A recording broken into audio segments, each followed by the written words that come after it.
नमस्कार बच्चों, स्वागत है आप सभी का iCarthi.com पर। और आज जो टॉपिक हम लोग डिस्कस करने जा रहे हैं, ये धरती का स्वर्ग कही जाने वाली जो जगह आपको दिख रही है, यही आज का हमारा टॉपिक है। और ये एक ऐसा टॉपिक है, जी हाँ सही पहचाना आपने, जम्मू एंड कश्मीर, स्वर्ग सी दिखने वाली इस जगह के बारे में आज हम लोग चर्चा करेंगे, जम्मू एंड कश्मीर के बारे में। और ये एक ऐसा टॉपिक है जिसे हर भारतीय इसके बारे में जानना चाहता है कि क्या है आर्टिकल 370, क्या है special status of Jammu and Kashmir, क्या है special temporary provision of Jammu and Kashmir, क्या है धारा 370, क्या है जम्मू कश्मीर के लिए विशेष अस्थायी उपबंध। और जिनकी आजकल हमेशा आप देखो बातें होती रहती हैं, आर्टिकल 35A को लेकर के बातें होती रहती हैं, अनुच्छेद 370 को लेकर के बातें होती रहती हैं। तो आज इस टॉपिक को हम लोग बड़े विस्तृत रूप में जानेंगे। और एक भारतीय होने के नाते बहुत ही इंपॉर्टेंट है आपके लिए ये जानना कि क्या वास्तविक स्थिति है जो जम्मू कश्मीर के संदर्भ में लागू होती है। इस पूरे टॉपिक को, जम्मू कश्मीर के से रिलेटेड इस आर्टिकल 370 को हम लोग दो हिस्से में पढ़ेंगे। पहले हिस्से में हम लोग ये जानेंगे कि क्यों इस बात की जरूरत पड़ी कि जम्मू कश्मीर को स्पेशल स्टेटस दिया जाए। और फिर दूसरे हिस्से में हम लोग इस बात को जानेंगे कि कौन कौन से ऐसे प्रावधान हैं, कौन कौन से ऐसे प्रोविजन हैं जो हमारे लिए तो एप्लीकेबल होते हैं लेकिन जम्मू कश्मीर के लिए एप्लीकेबल नहीं होते, वहां के लोगों के ऊपर वो लागू नहीं होते। बात समझ में आई? तो आज जो टॉपिक हम लोग स्टार्ट करने जा रहे हैं वो है special temporary provision for Jammu and Kashmir, Jammu Kashmir के लिए विशेष अस्थायी उपबंध means article 370। So let's start with the topic special status. बच्चों साथ के साथ आप लोग लिखते रहना, स्पेशल स्टेटस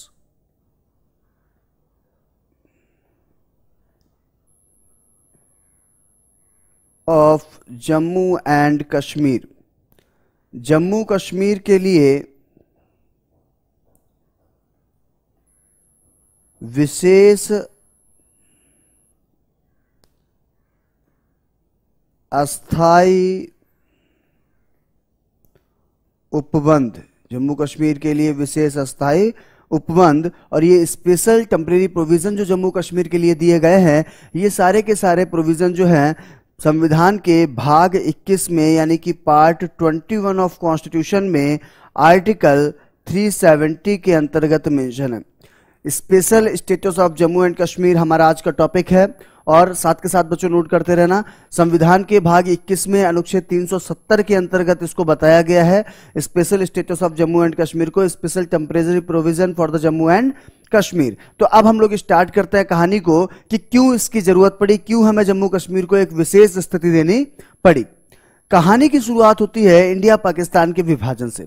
जब इंडिया और पाकिस्तान का विभाजन हुआ तो कहा गया, एक एक्ट पास हुआ, इंडियन इंडिपेंडेंस एक्ट 1947, भारतीय स्वतंत्रता अधिनियम 1947। भारतीय स्वतंत्रता अधिनियम 1947 में यह प्रावधान किया गया that there shall be two dominion, namely India or Pakistan, and princely states will be free either with merge with any of them or they may have their independent status। कहा गया कि भारत और पाकिस्तान नाम के दो उपनिवेश होंगे तथा देशी रियासतें इस बात के लिए स्वतंत्र होंगी कि या तो वो किसी के साथ मर्ज हो जाए या अपना स्वतंत्र अस्तित्व बनाकर रहें।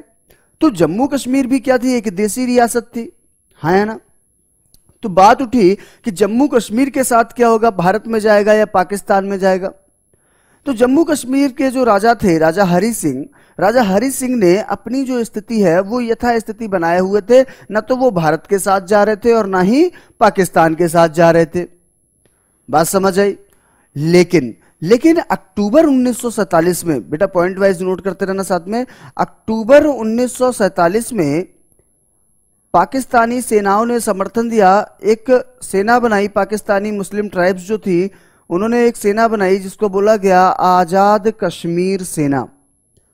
पाकिस्तानी कबीलिए जो थे उन्होंने एक सेना बनाई जिसको बोला गया आजाद कश्मीर सेना, और इसको पाकिस्तानी आर्मी का फुल सपोर्ट मिल रहा था। अक्टूबर 1947 में इन्होंने जम्मू कश्मीर पे आक्रमण कर दिया। जब जम्मू कश्मीर पे आक्रमण कर दिया तो राजा हरि सिंह ने भारत सरकार से मदद मांगी।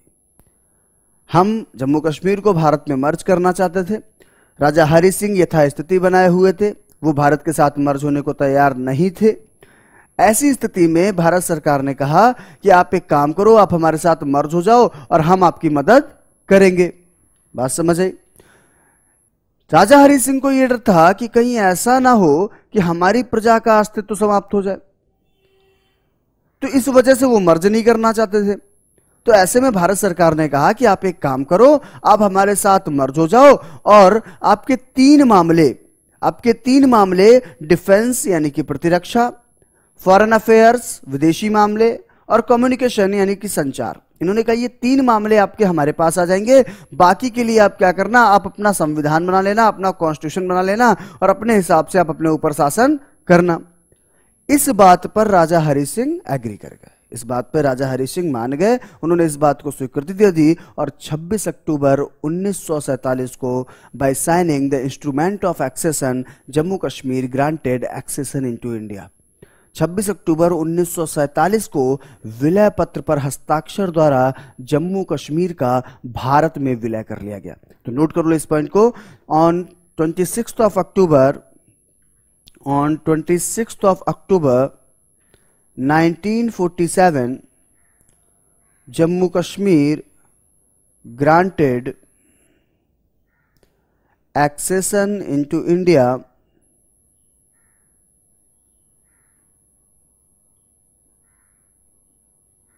by signing instrument of accession।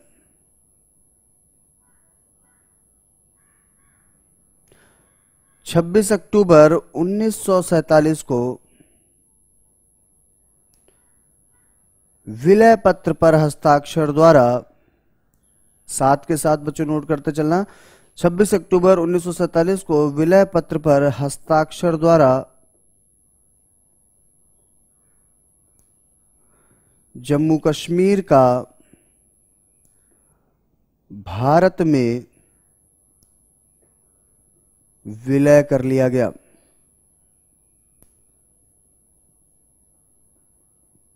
बात समझ आई? और जैसा कि मैंने कहा कि भारत सरकार ने कहा था कि आप हमारे साथ मर्ज हो जाओ और हम आपको, आपके 3 मामले हमारे पास आ जाएंगे और बाकी के लिए आप क्या करोगे, अपनी संविधान सभा बनाएंगे और संविधान सभा आपके लिए संविधान बनाने का काम करेगी। तो इनके 3 मामले बच्चों हमारे पास आ गए। कौन कौन से 3 मामले थे वो देख लो। एक है कौन, डिफेंस यानी प्रतिरक्षा, दूसरा था क्या, फॉरेन अफेयर्स यानी कि विदेशी मामले, और तीसरा था कम्युनिकेशन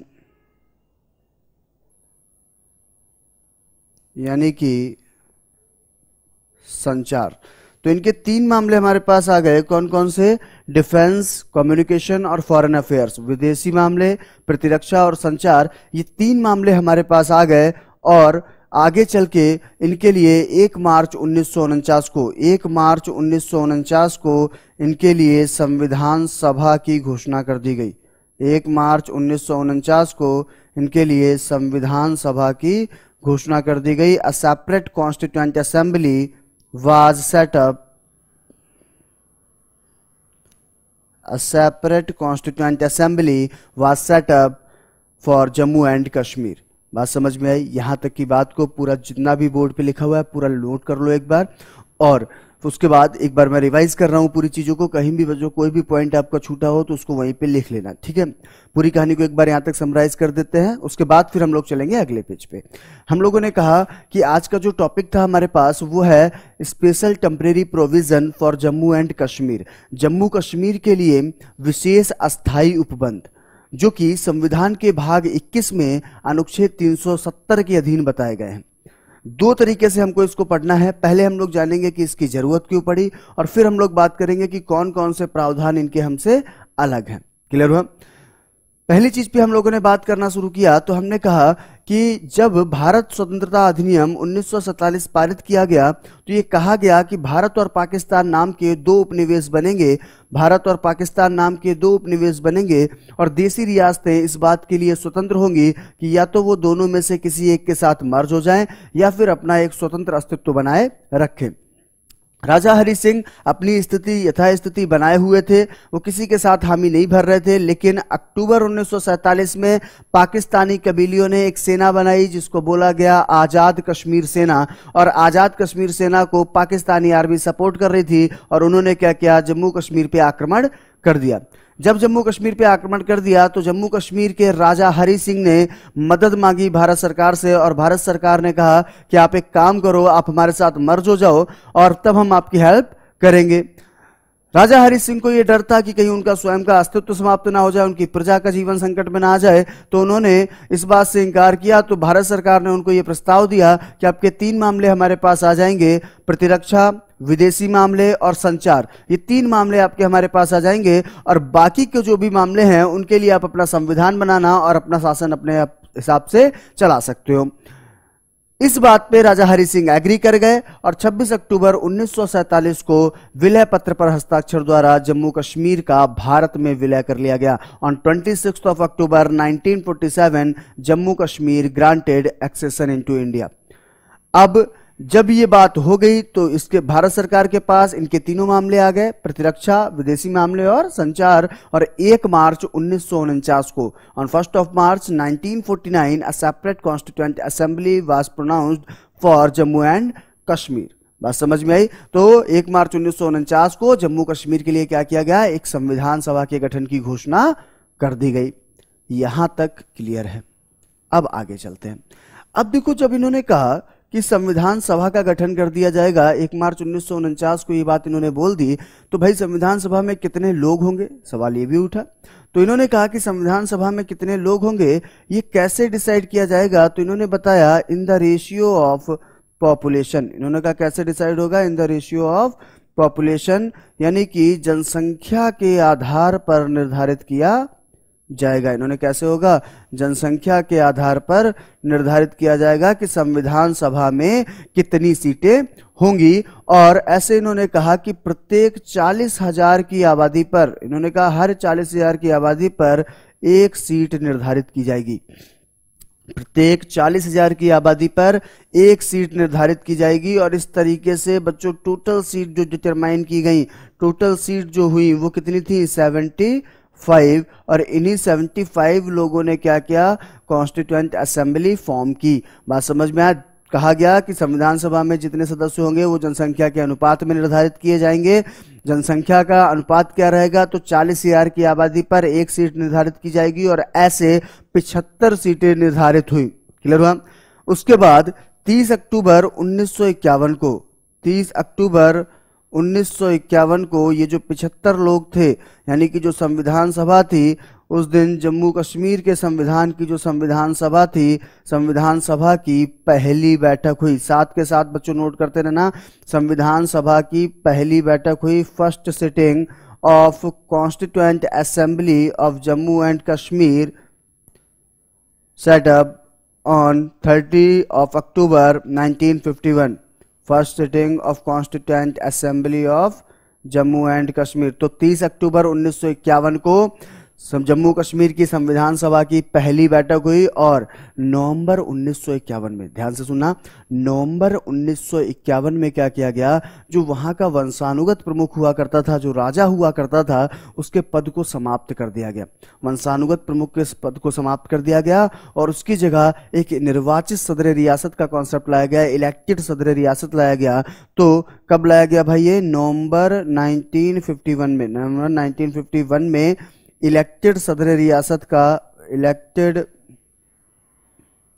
सदर रियासत का कॉन्सेप्ट लाया गया। ठीक है, मतलब निर्वाचित सदर रियासत। पहले क्या होता था, वंश के आधार पे जो राजा का बेटा राजा हुआ करता था उसको हटा करके क्या कर दिया गया, निर्वाचित सदर रियासत का कॉन्सेप्ट लाया गया। और निर्वाचित सदर रियासत बनने वाले जो पहले व्यक्ति थे, नाम याद रखना, कई बार पूछा एग्जाम में, कौन थे, तो वो थे बेटा डॉक्टर कर्ण सिंह। कौन थे, डॉक्टर कर्ण सिंह। ठीक है, जम्मू कश्मीर के पहले निर्वाचित सदर रियासत बने थे कौन, डॉक्टर कर्ण सिंह। तो नवंबर 1951 में ये एक एक्ट लेके आए, कॉन्स्टिट्यूएंट असेंबली जो थी उन्होंने क्या किया, एक अधिनियम पारित किया और इन्होंने क्या कहा कि जो वंशानुगत प्रमुख है उसको हटा दिया जाएगा, उसकी जगह पे निर्वाचित सदर रियासत यानी कि इलेक्टेड सदर रियासत का कॉन्सेप्ट लाया गया। और डॉक्टर कर्ण सिंह पहले ऐसे व्यक्ति थे जो कि निर्वाचित सदर रियासत चुने गए थे। इन 75 लोगों ने मिलकर के बेटा 17 नवंबर 1956 को जम्मू कश्मीर का संविधान तैयार हुआ। 17 नवंबर 1956 को जम्मू कश्मीर का संविधान बनके तैयार हो गया और 26 जनवरी 1957 को इसे लागू कर दिया गया। It was imposed on 26th of January 1957। 17 नवंबर 1956 को इनका संविधान बनके तैयार हो गया और 26 जनवरी 1957 को इन्होंने क्या किया, इसे लागू कर दिया। और जिस तरीके से हमारे संविधान में, अगर आप देखेंगे जिस तरीके से बच्चों हमारे संविधान में 395 अनुच्छेद हैं, वैसे ही इनके में कितने हैं, 158 आर्टिकल हैं यानी कि 158 अनुच्छेद हैं। जैसे हमारे संविधान में आप देखेंगे 22 भाग हैं, वैसे इनके में कितने हैं, 13 भाग हैं यानी कि 13 पार्ट्स हैं। और जैसे हमारे संविधान में आप देखो 12 शेड्यूल मिलती हैं, वैसे इनके में कितनी हैं, 7 शेड्यूल हैं। बात समझ में। और इसी के हिसाब से क्या किया जाता है, जम्मू कश्मीर में शासन चलाया जाता है। पूरी की पूरी कहानी को फिर से एक बार समराइज कर देते हैं, जो भी अभी तक बोर्ड पे आपने लिखा नोट करते रहना बच्चों, साथ के साथ में इसको आप, ठीक है। एक एक पॉइंट को मैं फिर से दोबारा बोल रहा हूं, कहीं भी कोई वर्ड आपका छूट गया हो तो उसको आप नोट कर सकते हैं। मैंने कहा जब राजा हरि सिंह इस बात के लिए मान गए तो जम्मू कश्मीर का भारत में विलय कर लिया गया। 1 मार्च 1949 को जम्मू कश्मीर के लिए पृथक संविधान सभा की घोषणा कर दी गई। A separate constituent assembly was set up for Jammu and Kashmir on 1 मार्च 1949। उसके बाद मैंने कहा कि अब सवाल उठा कि संविधान सभा बनेगी कैसे, तो उन्होंने कहा कि जनसंख्या के अनुपात में निर्धारित किया जाएगा।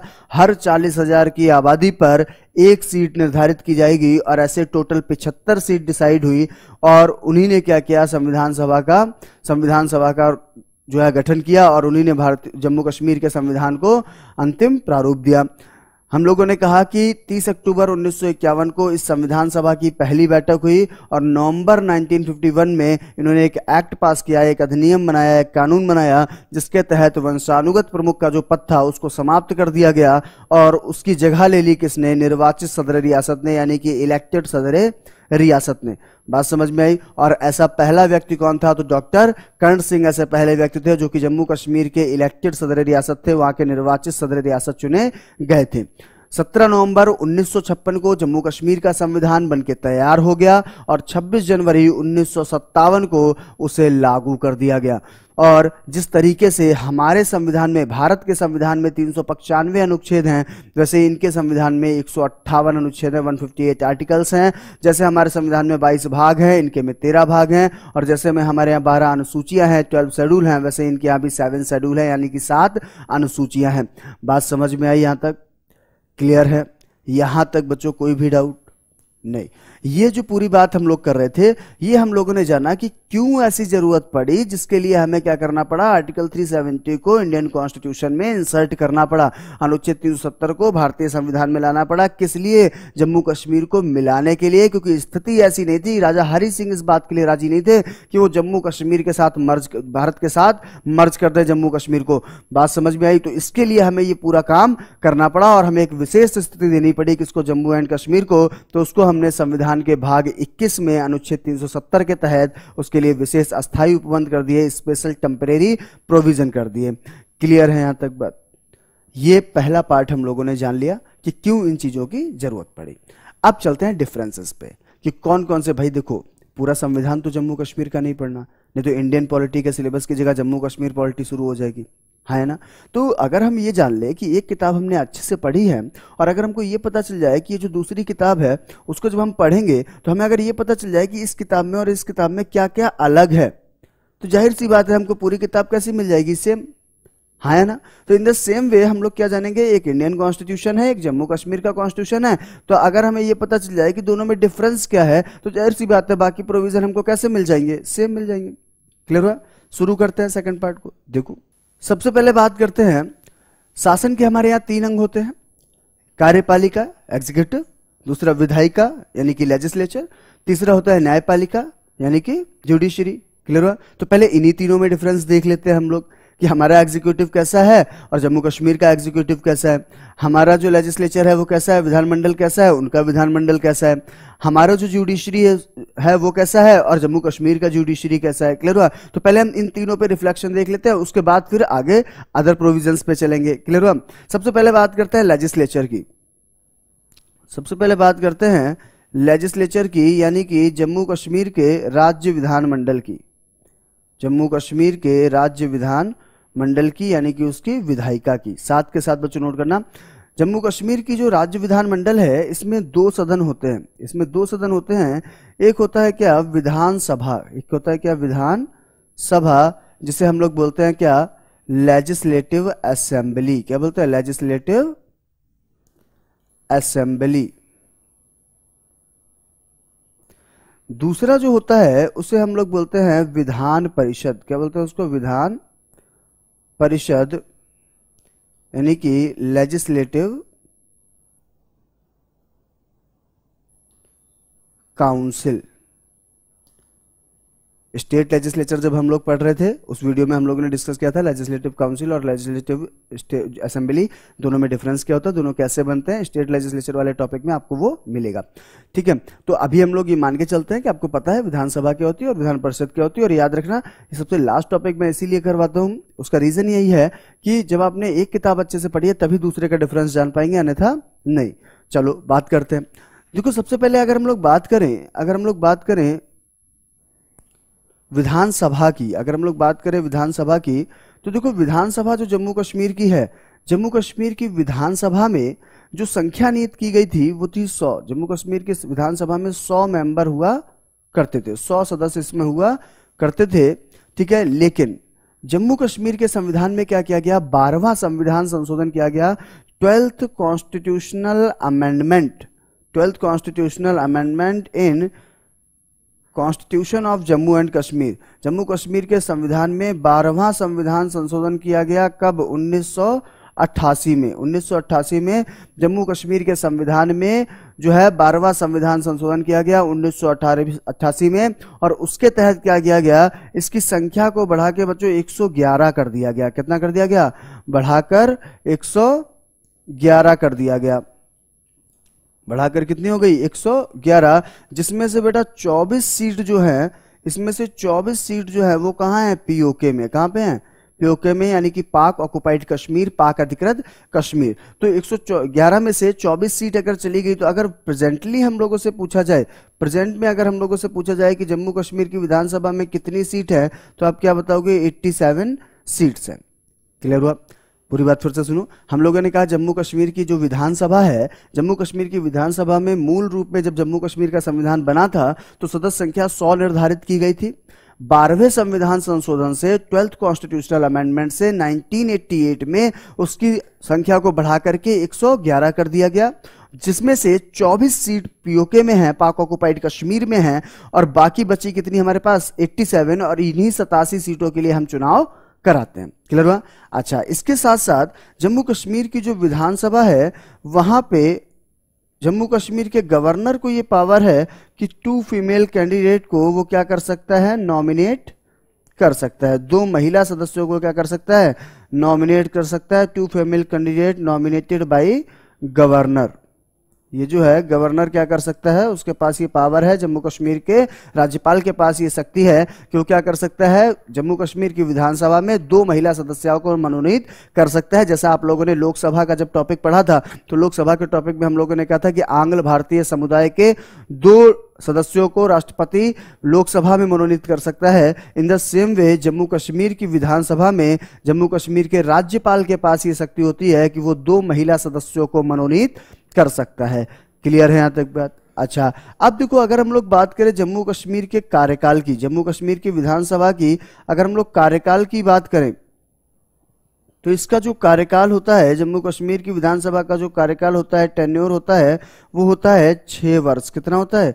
6 वर्ष यानी कि 6 ईयर। नॉर्मली हम लोग देखेंगे अगर बाकी के 28 स्टेट में आप देखते हैं लेजिस्लेटिव असेंबली का जो टेन्योर होता है वो 5 साल का होता है, लेकिन यहाँ पे अगर हम लोग बात करें जम्मू एंड कश्मीर की तो उसकी जो लेजिस्लेटिव असेंबली है, जो उसकी विधानसभा है, उसका कार्यकाल होता है कितना, 6 साल। क्लियर हुआ? अब आगे देखो, इसकी जो लेजिस्लेटिव असेंबली है उसके लिए अगर हम लोग बात करें, ये पूरी की पूरी बात हम लोगों ने किसकी की, लेजिस्लेटिव असेंबली की। अब चलते हैं कहां पे, लेजिस्लेटिव काउंसिल की। देखो मार्कर का कलर चेंज कर रहा हूं बच्चों ताकि आपको कोई भी डाउट ना रहे, समझ जाएंगे, ठीक है। जैसे अभी जितना भी ब्लू कलर में हम लोगों ने लिखा वो सारा किससे रिलेटेड था, विधानसभा से। अब बात करते हैं किसकी, विधान परिषद की। देखो जम्मू कश्मीर की जो विधान परिषद है, जम्मू कश्मीर की जो विधान परिषद है, इसमें जो टोटल नंबर ऑफ सीट्स हैं वो कितनी है, 36। इसमें जो जम्मू कश्मीर की विधान परिषद में यानी कि उसकी लेजिस्लेटिव काउंसिल में जो टोटल नंबर ऑफ सीट्स हैं वो कितनी है, 36 सीट है। अब इसके इलेक्शन को बड़ा ध्यान से समझना, बहुत पेचीदा है, बहुत ध्यान से समझना, बहुत ज्यादा पेचीदा है। मतलब एक तो वैसे ही लेजिस्लेटिव काउंसिल का जो इलेक्शन होता है बच्चों को जल्दी समझ में नहीं आता, और ये तो ऊपर से जम्मू एंड कश्मीर का है कि मतलब एक तो करेला ऊपर पे नींद चढ़ा, ठीक है। तो इसको ध्यान से समझना बहुत कि 36 सीट है, 36 सीट है। इन 36 सीटों के लिए विधान परिषद के जो चुनाव होता है, तो इन 36 में से जो 11 सीटें हैं, इन 36 में से जो 11 सीटें हैं, इनके लिए वोट डालने का काम करते हैं वहां के एमएलए। कौन करते हैं, वहां के एमएलए, मतलब member of legislative assembly of state. तो वहां के जो एमएलए हैं वो 11 सीटों के लिए क्या करेंगे, वोट डालने का काम करेंगे। लेकिन इसमें एक कंडीशन है कि ये जो 11 लोग होंगे, ये जो 11 लोग होंगे, इनमें कम से कम एक व्यक्ति जो है वो लद्दाख का होना चाहिए, और एक जो है वो कम से कम कहां से होना चाहिए, कारगिल क्षेत्र से होना चाहिए। मतलब कम से कम एक जो है वो लद्दाख से हो और एक जो है वो कम से कम कारगिल से हो। बात समझ में आई? ध्यान से सुना। 36 सीट टोटल थी, उनमें से 11 सीटों के लिए वोट डालने का काम कौन कर रहे हैं, जम्मू कश्मीर के एमएलए। लेकिन उन 11 सदस्यों में से जिनका चुनाव हो रहा है, उन 11 में से कम एक लद्दाख का होना चाहिए और एक कम से कम कारगिल क्षेत्र का होना चाहिए। क्लियर है?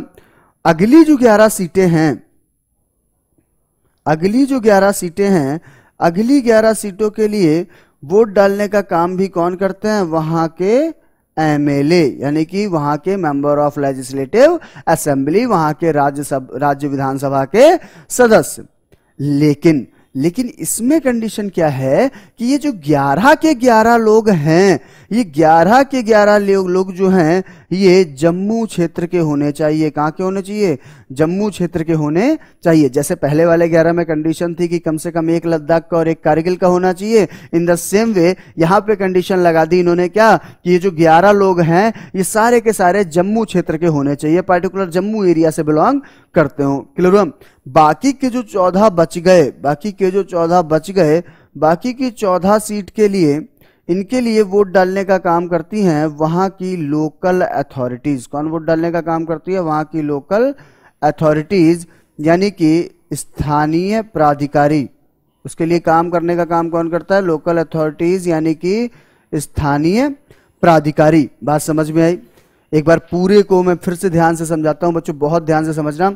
हम लोगों ने कहा सबसे पहला अंतर हम लोगों ने देखा कि शासन के 3 अंग होते हैं, लेजिस्लेचर, एग्जीक्यूटिव और जुडिशरी। विधायिका, कार्यपालिका और न्यायपालिका। सबसे पहले हम लोगों ने विधायिका को लिया। हम लोगों ने कहा कि जम्मू कश्मीर का जो विधानमंडल है वो द्विसदनी है, यानी कि बाई कैमरल लेजिस्लेचर है। That is by cameral legislature, वो द्विसदनी है, उसमें 2 सदन है। पहला सदन जो है उसे हम लोग बोलते हैं क्या, लेजिस्लेटिव असेंबली। ठीक है, लेजिस्लेटिव असेंबली में जब हम लोगों ने बात की है तो हम लोगों ने जाना कि जम्मू कश्मीर की जो विधानसभा है उसमें मूल रूप में 100 सदस्य हुआ करते थे। 1988 में अमेंडमेंट कर दिया गया, 12th कॉन्स्टिट्यूशनल अमेंडमेंट किया गया जम्मू कश्मीर के कॉन्स्टिट्यूशन में, और उसके तहत क्या किया गया, उसके तहत उसकी संख्या को बढ़ाकर 111 कर दिया गया, जिनमें से आज भी 24 सीटें पीओके में आती हैं, पाक ऑक्युपाइड कश्मीर में आती हैं। तो टोटल 87 सीट्स के लिए आज भी चुनाव होता है। जम्मू कश्मीर के राज्यपाल को यह शक्ति होती है कि वो उन में से 2 महिला सदस्यों को क्या कर सकता है, मनोनीत कर सकता है। क्लियर? फिर हम लोगों ने कहा कि जम्मू कश्मीर की विधानसभा का जो कार्यकाल होता है वो 6 वर्ष होता है, जबकि हम अपने यहां देखते हैं आमतौर पर कितना होता है, 5 साल होता है। लेकिन जम्मू कश्मीर की विधानसभा का जो कार्यकाल है, the tenure of the legislative assembly of Jammu and Kashmir is 6 year. Clear है? फिर हम लोगों ने लेजिस्लेटिव काउंसिल की बात की, तो हम लोगों ने कहा कि जम्मू कश्मीर की जो विधान परिषद है, जो लेजिस्लेटिव काउंसिल है, उसमें 36 मेंबर होते हैं। उन 36 में से 11 के लिए वोट डालने का काम कौन कर रहे हैं? वहां के एमएलए। लेकिन उसमें कंडीशन है कि जो भी 11 लोग वो चुनेंगे उनमें से कम एक लद्दाख का होना चाहिए और कम से कम एक कारगिल का होना चाहिए। अगले 11 के लिए जो वोट डालने का काम करेंगे वो कौन करेंगे? वहां के एमएलए। लेकिन ये सारे 11 के 11 जम्मू से होने चाहिए, और बाकी जो 14 बच गए उनके लिए वोट डालने का काम कौन करेंगी? वहां की लोकल अथॉरिटीज, यानी कि वहां के स्थानीय प्राधिकारी, जैसे कि म्युनिसिपैलिटीज, म्युनिसिपल कॉर्पोरेशन वगैरह, नगर पालिकाएं, नगर निगम वगैरह। तो ये लोग क्या करेंगे? उनके लिए वोट डालने का काम करेंगे। तो बेटा देखो, अंतर स्पष्ट हुआ। लेजिस्लेटिव काउंसिल में हमारे यहाँ अलग तरीके से इलेक्शन होता है, उनके यहाँ अलग तरीके से होता है। उनकी लेजिस्लेटिव असेंबली में टेन्योर अलग है, हमारे में अलग है। बात समझ आई यहाँ तक? अगले पार्ट पे चलें। देखो, दूसरा जो अंग होता है शासन का, वो होता है कार्यपालिका, यानी कि एग्जीक्यूटिव। साथ के साथ बच्चों इसको नोट करते रहना, बहुत इंपॉर्टेंट टॉपिक है। जल्दी कंटेंट नहीं मिलता आपको इस टॉपिक पे, ठीक है? और जब क्वेश्चन पूछता है तो सिर्फ पंखा दिखाई देता है, इसके अलावा कुछ नहीं। बात समझ में आई? तो अगला जो है वो है क्या? कार्यपालिका, यानी कि एग्जीक्यूटिव।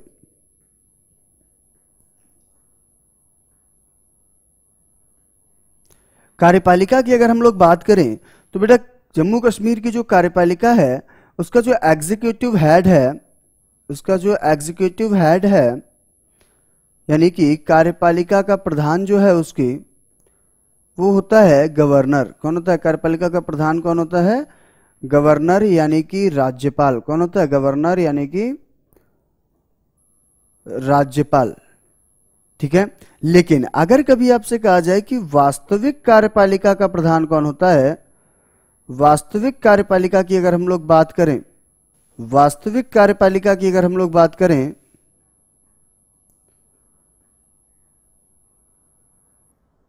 वास्तविक कार्यपालिका का प्रधान कौन होता है, मतलब who is the actual head of executive,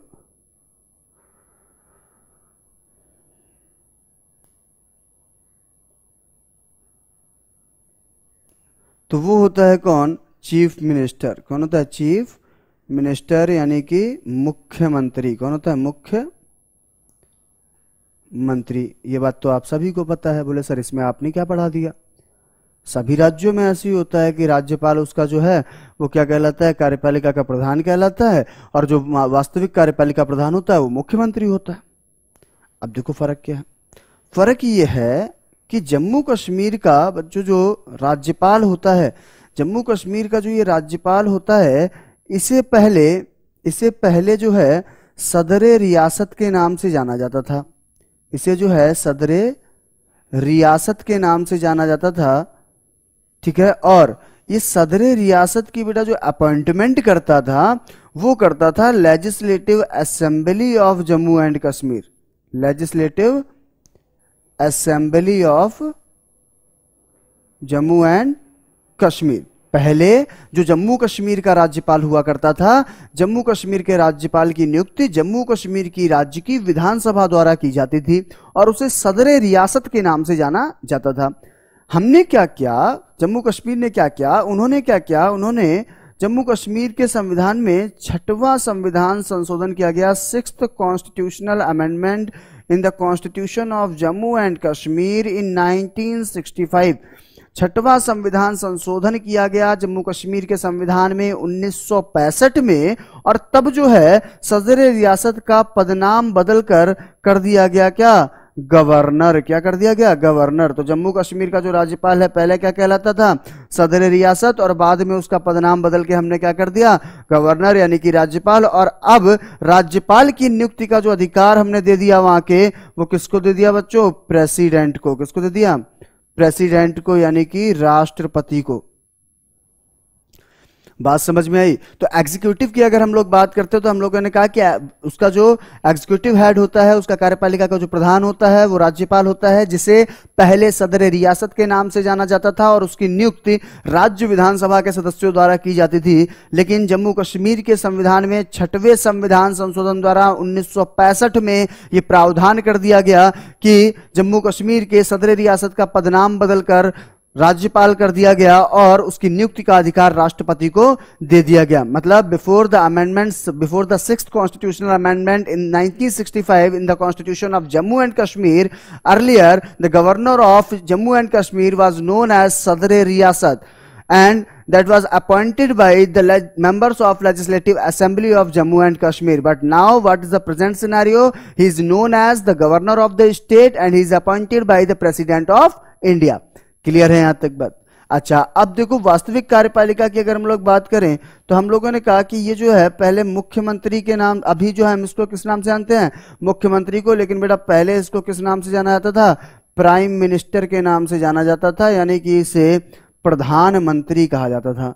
मतलब पहले जम्मू कश्मीर के राज्यपाल को बोलते थे हम लोग सदर रियासत, और जम्मू कश्मीर के जो मुख्यमंत्री हुआ करते थे उन्हें जो है वहां का प्रधानमंत्री बोला जाता था। बात समझ में आई? तो एग्जीक्यूटिव में भी आपको काफी डिफरेंस मिला, हाँ या ना?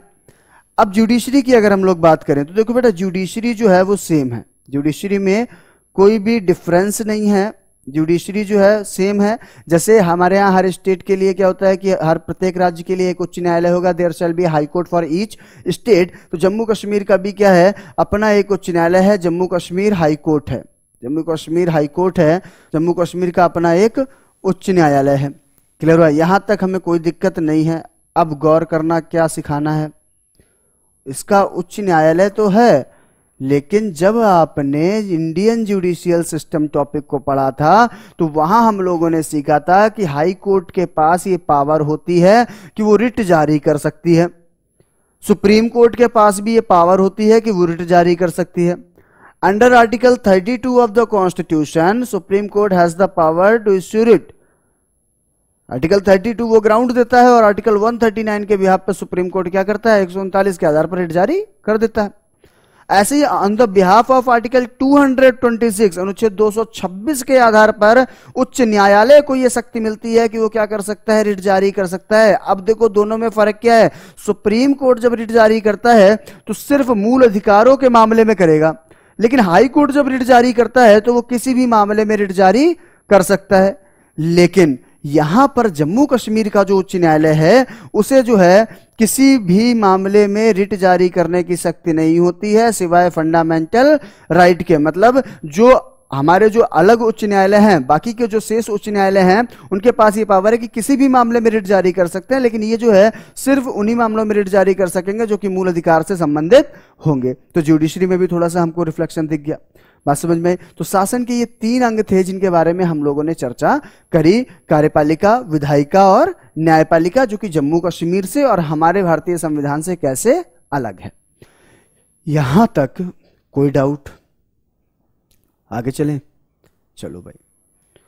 अब देखो, अब अगर हम लोग बात करें कि कौन कौन से ऐसे प्रोविजन हैं जो हमारे लिए लागू होते हैं लेकिन जम्मू कश्मीर के लिए लागू नहीं होते, ठीक है? तो अब देखो भाई, अब यहां पे असली काम आ गया। अब मेहनत मेरी नहीं, अब मेहनत तुम्हारी है। हालांकि थोड़ा बहुत मैं बताऊंगा, लेकिन डिटेल आप पहले पढ़ चुके हो, तो अब आप डिफरेंशिएट करोगे, मैं डिफरेंशिएट करने वाला नहीं हूं। बात समझ में आई? देखो भाई, सीखते हैं। चलो देखो, सबसे पहला जो है, अगर हम लोग कहें, सबसे पहले अगर हम लोग बात करें तो part 6 of constitution, part 6 of constitution is not applicable for Jammu and Kashmir. Part 6 of Indian Constitution is not applicable for Jammu and Kashmir. Jammu Kashmir के संदर्भ में संविधान का भाग 6 लागू नहीं होता। अब चलो चर्चा करते हैं भाई, संविधान के भाग 6 में ऐसा क्या है।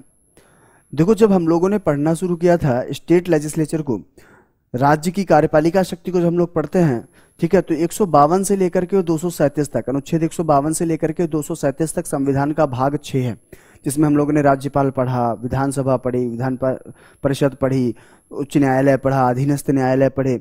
ये सारा जहां भी हमने पढ़ा वो पूरा का पूरा क्या था, उस पूरे के पूरे पार्ट को नाम दिया जाता है राज्य की कार्यपालिका, and that is what, that is part 6 of constitution. उसकी शुरुआत होती है 152 से लेके कहां तक, 237 तक वो चलता है, पार्ट 6 ऑफ कॉन्स्टिट्यूशन। और याद करो जब हम लोगों ने गवर्नर वाला टॉपिक पढ़ा तो गवर्नर हम लोगों ने स्टार्ट किया 153 से, 153 से। क्यों? क्योंकि आर्टिकल 152 यही बात तो बोलता है। आर्टिकल 152 यही कहता है, all foregoing provision of this part will not be applicable for the state of Jammu and Kashmir. मतलब इस भाग के सभी पूर्वगामी उपबंध जो हैं वो जम्मू कश्मीर के संदर्भ में लागू नहीं होंगे। बात समझ में आई? तो पार्ट 6 ऑफ कॉन्स्टिट्यूशन जो है वो जम्मू कश्मीर में लागू नहीं होता। जैसे अभी थोड़ी देर पहले ही आपने सीखा कि हमारे एग्जीक्यूटिव अलग था, हमारा लेजिस्लेचर अलग था, हमारी जुडिशरी अलग थी, और जबकि पार्ट 6 में जो है वो बिल्कुल अलग है। बात समझ में आई? तो part 6 of the Indian constitution is not applicable in case of state of Jammu and Kashmir. बात समझ में? अगला फर्क देखो भाई, article 365 is not applicable for Jammu and Kashmir. Article 365 is not applicable for Jammu and Kashmir. अनुच्छेद 365 जम्मू कश्मीर के संदर्भ में लागू नहीं होता। अब क्या है भाई ये अनुच्छेद 365, वो जानो। अनुच्छेद 365 बच्चों क्या कहता है? अनुच्छेद 365 में ये कहा गया है, 365 में केंद्र को राज्यों को निर्देश देने की शक्ति दी गई है। उसमें कहा गया कि अगर केंद्र राज्यों को निर्देश दे और वो उस निर्देश को ना माने, अगर केंद्र राज्यों को निर्देश दे और वो उस निर्देशों को ना माने, तो ऐसे में उस राज्य में संवैधानिक तंत्र विफल माना जाएगा और उसके आधार पर वहां जो है राष्ट्रपति शासन लगाया जा सकता है। If state government, state legislature denies the guidelines provided by the central government, then on behalf of Article 365, that will be the constituent machinery failure in the state, and on that ground, President can impose President rule under Article 356 of Constitution. बात समझ में आई? मतलब कि केंद्रों को यह शक्ति है कि वो राज्यों को निर्देश देंगे और राज्यों ने अगर उनका निर्देश नहीं माना तो ये मान लिया जाता है कि वहां पे संवैधानिक तंत्र विफल हो गया है, संविधान का अतिक्रमण हो गया है। तो ऐसी स्थिति में राष्ट्रपति को यह शक्ति मिल जाएगी कि वहां पे क्या कर सकता है, वो राष्ट्रपति शासन लगा सकता है। बात समझ में आई? तो वो चीज जो है बाकी के 28 राज्यों के लिए लागू होती है, लेकिन जम्मू कश्मीर के लिए लागू नहीं होती। क्लियर हुआ? अगला फर्क देखो भाई, अगला फर्क देखो, आर्टिकल 360, अनुच्छेद 360, article 360 is not applicable for the state of Jammu and Kashmir. अनुच्छेद 360 जो है वो जम्मू कश्मीर के संदर्भ में लागू नहीं होता। अब ये आर्टिकल 360 क्या है वो भी जानो भाई। कहा था अगर थोड़ी मेहनत तुम लोगों ने कर ली होती पूरे वीडियोस देख के तो मुझे कम करनी पड़ती। तो आर्टिकल 360 जो है वो क्या है बेटा? आर्टिकल 360 जो है उसमें बताया गया है फाइनेंशियल इमरजेंसी, वित्तीय आपात। जब देश के आर्थिक स्थायित्व को खतरा होता है, उसकी इकोनॉमिक क्रेडिट को खतरा होता है, इकोनॉमिक स्टेबिलिटी को खतरा होता है, तब ऐसी स्थिति में वहां पे क्या लगाया जाता है? फाइनेंशियल इमरजेंसी लगाई जाती है, वित्तीय आपात लगाया जाता है। तो ये जो वित्तीय आपात लगाने का जो प्रावधान है जम्मू कश्मीर के संदर्भ में लागू नहीं होता। मतलब बाकी के 28 स्टेट पे एप्लीकेबल होगा, लेकिन जम्मू कश्मीर के लिए एप्लीकेबल नहीं होगा। क्लियर है? अगला देखो भाई, आर्टिकल 2 and 3 आर एप्लीकेबल, साथ के साथ बच्चों नोट कर लेना, article 2 and 3 are applicable for the state of Jammu and Kashmir but with prior consent of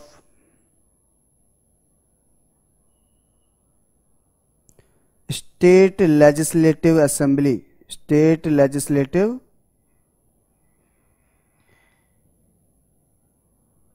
assembly.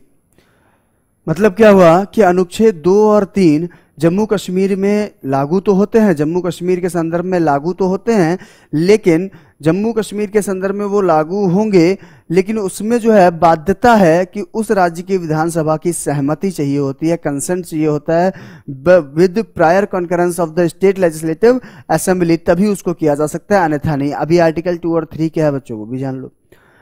Article 2 और 3 में हमने पढ़ा था, याद करो जब टॉपिक पढ़ रहे थे हम लोग यूनियन एंड इट्स टेरिटरी, संघ और उसका राज्य क्षेत्र, तो हम लोगों ने कहा था कि आर्टिकल 2 में क्या बताया गया है? Admission to the new state in the territory of India, किसी भी नए राज्य को भारत संघ में प्रवेश देना। आर्टिकल 3 में हम लोगों ने बात की थी alteration in the boundary and change in the name boundary and area of any existing state, किसी भी वर्तमान राज्य के नाम, सीमा और क्षेत्र में परिवर्तन, इसके बारे में हम लोगों ने आर्टिकल 3 में सीखा था। तो याद करो वहां प्रक्रिया क्या थी।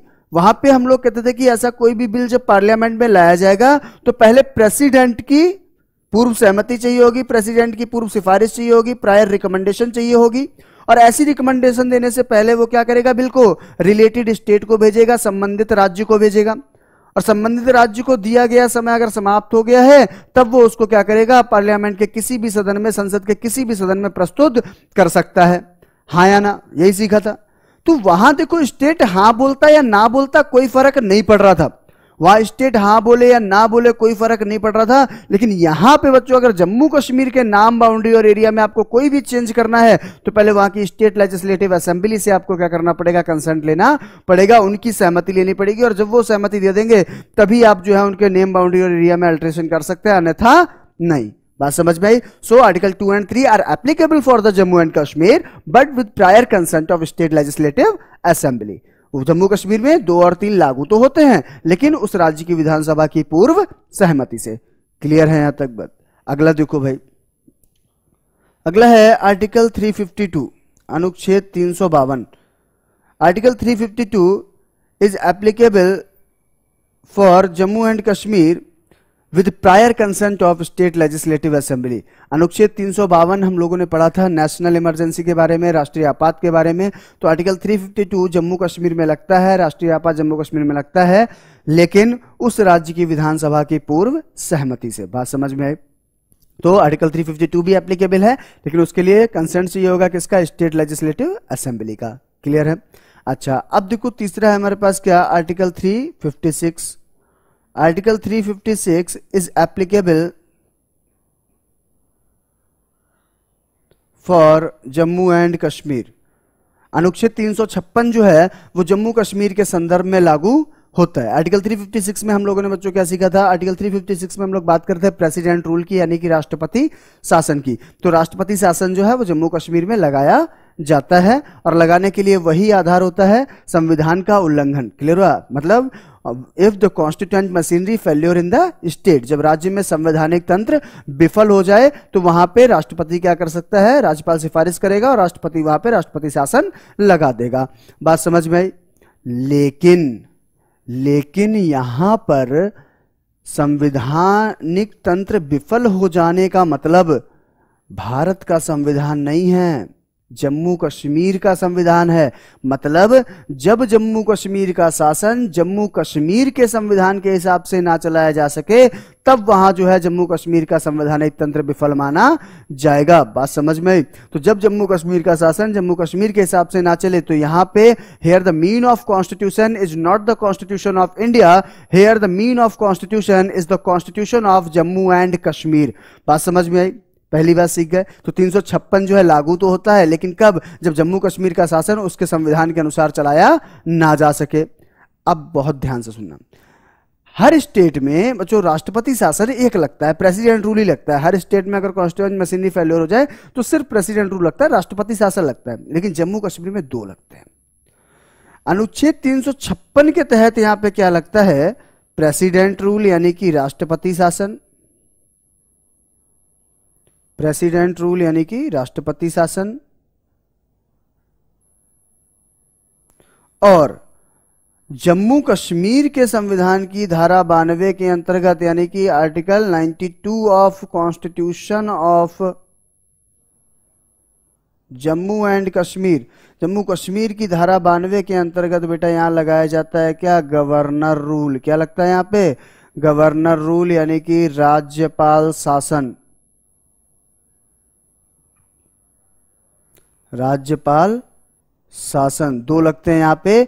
तो हमने क्या किया, 356 के बिहाफ पे यहां पे क्या लगता है, राष्ट्रपति शासन, और जम्मू कश्मीर के संविधान की धारा 92 के अंतर्गत यहां पे क्या लगता है, राज्यपाल शासन। और पहली बार जो राज्यपाल शासन लगा था जम्मू एंड कश्मीर में वो लगा था बच्चों कब, 27 मार्च 1977 को, सबसे पहली बार लगा था 27 मार्च 1977 को, जो कि कब तक चला था, 8 जुलाई 1977 तक, 27 मार्च 1977 को लगा था और 8 जुलाई 1977 तक ये चला था, जो पहली बार गवर्नर रूल लगा था in the state of Jammu and Kashmir. अभी थोड़े दिन पहले भी आपने देखा था गवर्नर रूल लगा था, इसलिए ये अप्रोप्रिएट क्वेश्चन हो सकता है कि पहली बार कब लगा था। तो that was imposed on 27th of March 1977 till 8th of July 1977।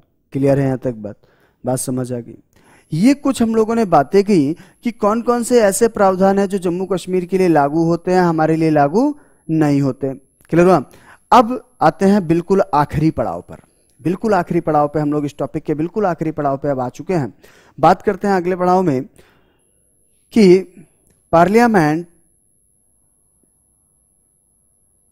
Can't amend constitution of Jammu and Kashmir. Parliament can not amend constitution of Jammu and Kashmir, मतलब जम्मू कश्मीर के संविधान में कोई भी संशोधन करने की शक्ति संसद को नहीं है। वैसे अगर भारत के संविधान में संशोधन करना होता है तो वो संशोधन जो है वो कौन करती है, संसद करती है। लेकिन अगर जम्मू कश्मीर के संविधान में आपको कोई संशोधन करना है तो उसकी शक्ति जो है वो संसद के पास नहीं है। उसके लिए जो है that can be done by state legislative assembly with its 2/3 majority, मतलब ये जो है जम्मू कश्मीर की विधानसभा के 2/3 बहुमत से क्या किया जा सकता है, इसमें संशोधन किया जा सकता है। जम्मू कश्मीर के संविधान में अगर आपको संशोधन करना है तो जम्मू कश्मीर की विधानसभा द्वारा 2/3 बहुमत से उसमें संशोधन किया जा सकता है। संसद को यह शक्ति नहीं है कि वो जम्मू कश्मीर के संविधान में कोई भी संशोधन कर सके। बात समझ में। और बिल्कुल लास्ट में अगर हम लोग आ गए, बिल्कुल लास्ट लाइन लिखने जा रहा हूं, ध्यान से सुनना बच्चों। Under clause 3 of article 370 president can any time abolish Article 370 but with prior consent of State Legislative Assembly। अनुच्छेद 370 का खंड 3 ये प्रावधान करता है कि राष्ट्रपति जब चाहे तब अनुच्छेद 370 को समाप्त कर सकता है, लेकिन उस राज्य की विधानसभा की पूर्व सहमति से। जब उस राज्य की, जम्मू कश्मीर राज्य की विधानसभा अपनी सहमति दे देगी तो उसकी पूर्व सहमति से वो क्या कर सकते हैं, वो जो है जम्मू कश्मीर की विधानसभा की सहमति से राष्ट्रपति अनुच्छेद 370 के खंड 3 के आधार पर उस अनुच्छेद 370 को समाप्त कर सकते हैं। और जब वो समाप्त हो जाएगा तो जो भी विशेष अस्थायी उपबंध हमने किए हुए हैं वो जम्मू कश्मीर के लिए लागू नहीं होंगे और जम्मू कश्मीर वैसे ही ट्रीट होगा जैसे कि बाकी के 28 स्टेट यानी कि 28 राज्य किए जाते हैं। लेकिन यहां पर ट्विस्ट क्या आया कि भाई आपने लाइन लिखी कि जम्मू कश्मीर में आपने लिख दिया under clause 3 of article 370 president can abolish article 370 but with prior consent of state legislative assembly. लेकिन ऐसा नहीं था। मैंने ये लाइन लिखी लेकिन ऐसा नहीं था। इसमें बच्चों लिखा क्या हुआ था, इसमें लिखा हुआ था prior consent of constituent assembly of Jammu and Kashmir. Jammu Kashmir की संविधान सभा की पूर्व सहमति से इसे क्या किया जा सकता है, खत्म किया जा सकता है। और यहीं से खेल में ट्विस्ट आ गया। ट्विस्ट क्या आ गया कि 11 अप्रैल 2015 को जम्मू कश्मीर हाईकोर्ट ने यह डिसीजन दे दिया, जम्मू कश्मीर हाईकोर्ट ने यह डिसीजन दिया कि ये जो आर्टिकल 370 है, article 370 is the permanent feature of constitution, permanent feature of constitution यानी कि अब ये एक स्थायी रूप ले चुका है। और क्यों कहा ये बात, 11 अप्रैल 2015 के डिसीजन में हाई कोर्ट में, जम्मू कश्मीर हाई कोर्ट ने डिसीजन क्यों दिया, उन्होंने कहा कि भाई आपने लिखा हुआ है कि अनुच्छेद 370 के खंड 3 के आधार पर कभी भी राष्ट्रपति चाहे तो वो क्या कर सकता है, वो राष्ट्रपति जो है उसको समाप्त कर सकता है, लेकिन उस राज्य की संविधान सभा की पूर्व सहमति से। और संविधान सभा तो वो जो तभी खत्म हो गई थी जब संविधान बन के तैयार हुआ था। तो जब 1957 में संविधान सभा खत्म ही हो गई थी तो अब कंसेंट किससे लोगे? हाँ या ना, कहानी फंस गई। जब ये बात सुप्रीम कोर्ट में पहुंची, तो सुप्रीम कोर्ट ने क्या कहा? सुप्रीम कोर्ट ने कहा here the mean of constituent assembly is the legislative assembly of Jammu and Kashmir. इन्होंने कहा कि article 370 is not the permanent feature of constitution, that was a temporary provision, and here the mean of Constituent Assembly of Jammu and Kashmir is the Legislative Assembly of Jammu and Kashmir। इन्होंने कहा कि supreme court ने जब ये अपना decision दिया तो उन्होंने कहा कि यहां पर जो संविधान सभा का तात्पर्य है वो उस राज्य की विधानसभा से माना जाएगा, मतलब उस राज्य की विधानसभा अगर सहमति दे देगी तो इसे समाप्त किया जा सकता है। अतः ये एक स्थायी उपबंध नहीं है, इसे एक अस्थायी उपबंध के रूप में लाया गया था, टेम्परेरी प्रोविजन के रूप में लाया गया था। It is not the permanent feature of Indian constitution. बात समझ आई? ये सारी की सारी बातें हम लोगों ने की बच्चों आज जम्मू कश्मीर के संदर्भ में, और मुझे लग रहा है बहुत अच्छी चीजें आपको मिली होंगी जो आपको वास्तव में जाननी चाहिए थी, जो आपके दिमाग में रहती है। सिर्फ व्हाट्सएप चलाने से जो है जम्मू कश्मीर का इतिहास पता नहीं चलता, सिर्फ व्हाट्सएप चलाने से जम्मू कश्मीर की नॉलेज नहीं आती। जब रियलिस्टिक बैठोगे, पढ़ना शुरू करोगे, कानून की भाषा पढ़ोगे तो एक से एक चीज उभर के आएगी। जैसे अभी आप देखो, एक आपने आर्टिकल सुना होगा, आर्टिकल 35A। खूब बोलते हैं कि आर्टिकल 35A जो है वो कॉन्स्टिट्यूशन में है। Article 35A was inserted in the constitution bye A presidential order. वो जो है राष्ट्रपति के एक आदेश द्वारा लाया गया था, और उसको सुप्रीम कोर्ट ने क्या किया था, इनवैलिड करार भी दिया था इस चक्कर में। और अभी भी वही चल रहा है कि 35A को इनवैलिड करार दिया जाना चाहिए। क्यों दिया जाना चाहिए? क्योंकि ये जो है प्रेसिडेंशियल ऑर्डर के थ्रू लाया गया था, जबकि कॉन्स्टिट्यूशन में अमेंडमेंट करने की पावर लेजिस्लेचर के पास होती है। संविधान में संशोधन करने की शक्ति जो है वो विधायिका के पास होती है, संसद के पास होती है, न कि राष्ट्रपति। क्योंकि अगर राष्ट्रपति आदेश जारी करके ऐसा कर रहा है तो वो एग्जीक्यूटिव रोल है, उसका एग्जीक्यूटिव पावर है, वो जो है लेजिस्लेटिव पावर के अंतर्गत नहीं आता। तो इसीलिए आर्टिकल 35A पे भी क्या चल रही है, बहस चल रही है। तो चीजों को बड़े रियलिस्टिक होकर बच्चों हमको जाननी चाहिए कि किसका क्या मतलब है, किसका नहीं। तो आज हम लोगों ने इस पूरे वीडियो में जम्मू कश्मीर से जुड़ी हुई जो बातें जानी, दो पार्ट में हम लोगों ने इसको किया।